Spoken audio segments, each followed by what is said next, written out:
জয় মা। কৃপাং কুরু মহাদেবী সুতেষু প্রণতেষু চ চরণাশ্রয় দানেন কৃপাময়ী নমস্তুতে। স্বামী পূর্ণাত্মানন্দ মহারাজের লেখা চিরন্তনী সারদা নামক গ্রন্থ থেকে আমাদের পাঠ চলছে মাতা ঠাকুরানী স্বামী বিবেকানন্দ ও স্বামী ব্রহ্মানন্দের দৃষ্টিতে। এখন আমাদের পাঠ চলছে স্বামী ব্রহ্মানন্দের দৃষ্টিতে মাতা ঠাকুরানী কেমন ছিলেন। আজ সপ্তম দিন পাঠ হচ্ছে, আর আজকের পাঠের সঙ্গে সঙ্গে শেষের সঙ্গে সঙ্গে এই প্রবন্ধটি পাঠও সম্পূর্ণ হয়ে যাবে। সংঘজননী শ্রীমা ছিলেন তাঁর আরাধ্যা, তাঁর আশ্রয়, তাঁর অর্থাৎ স্বামী ব্রহ্মানন্দ মহারাজ। 1327 সালের 4 শ্রাবণ 1920 খ্রিস্টাব্দের 21 জুলাই মঙ্গলবার রাত্রি 1:30টার সময় শ্রীমা লীলা সংবরণ করেন। মহারাজ তখন ভুবনেশ্বর মঠে। ওই দিন রাত 1:30টা নাগাদ সেবক স্বামী নির্বাণানন্দ মহারাজের ঘরে ঢুকে দেখলেন যে তিনি একটি আলোয়ানে সারা শরীর ঢেকে ইজি চেয়ারে খুব গম্ভীরভাবে বসে আছেন। সেবককে দেখে বললেন, কেন জানি না মা ঠাকুরনের জন্য মনটা কেমন করছে, তিনি কেমন আছেন কে জানে।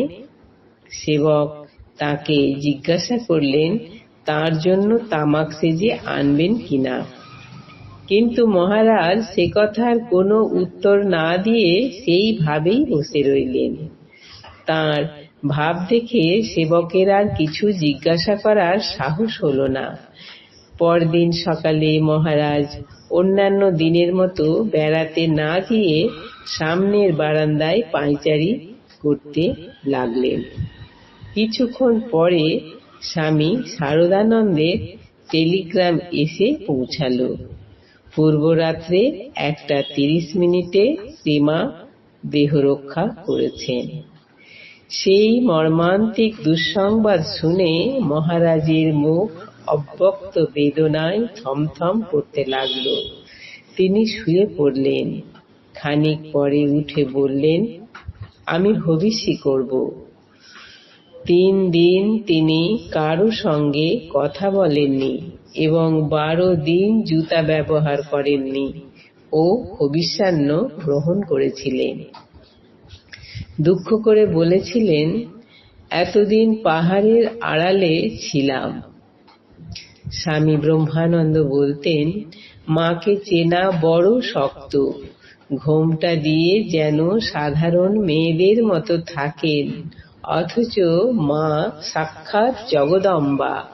ঠাকুর না চিনিয়ে দিলে আমরাই কি মাকে চিনতে পারতুম? এরপর উপসংহার। শ্রী শ্রী মা ছিলেন অবগুণ্ঠনবতী।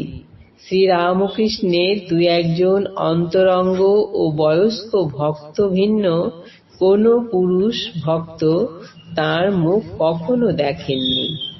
স্বামী বিবেকানন্দ ও স্বামী ব্রহ্মানন্দ তার ব্যতিক্রম নন। শ্রীমায়ের দক্ষিণেশ্বর বাসকালে কালীবাড়ির খাজাঞ্চিকে একজন জিজ্ঞাসা করেছিলেন, শ্রীমা কোথায় থাকেন? উত্তরে কালীবাড়ির সব খবর যাঁর নখদর্পণে সেই খাজাঞ্চি বলেছিলেন, তিনি আছেন শুনেছি, কিন্তু কখনো দেখতে পাইনি। শুধু তাঁর বাহ্য রূপকেই নয়, তাঁর ঐশী রূপকেও শ্রীমা অবগুণ্ঠনের আড়ালে রাখতে চেয়েছিলেন। মায়ের এই 2 ব্রহ্মবিদ বরিষ্ঠ মহান সন্তান সেই অবগুণ্ঠনের কিছুটা উন্মোচিত করে এক অপূর্ব মাতৃ আলেখ্য আমাদের সামনে তুলে ধরেছেন। তাতে মায়ের ঐশী স্বরূপের যে চকিত আভাস আমরা পাই, তা আমাদের নিত্যক্ষণের ক্ষণের স্মরণ মনন ও অনুধ্যানে কতখানি ধরে রাখতে পারব জানি না, তবে ক্ষণকালের জন্য হলেও অনন্তের সান্নিধ্যের আনন্দ তো আমাদের স্পর্শ করে যায়, সেও তো এক পরম প্রাপ্তি।